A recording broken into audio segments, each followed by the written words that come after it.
خب آقا بساط اینجا همون جایی که آتش گرفته بود؟ آره اومدیم جنگل‌های آتش گرفته هاتای.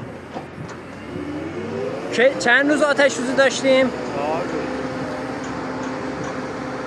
روز آتش سوزی بود اینجا. همه اینجا رفته بودن با بدبختی خاموش کرد. بله همینطور که میبینید درخت‌ها سالم موندن ولی علف‌ها خاموش شدن.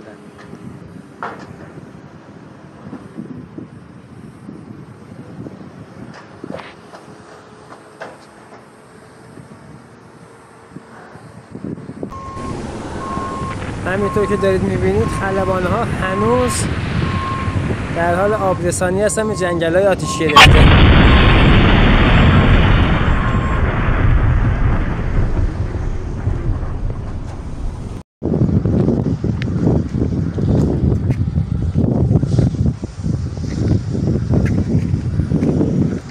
خب این کدوم قسمت از جنگل‌های هاتای؟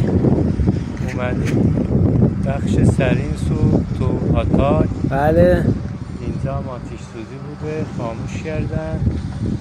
بعد نزدیک شهرم هست دارن خونه میسازن. هنوزم هلیکوپترها دارن خونه میارن. اون آتش سوزی ادامه داره.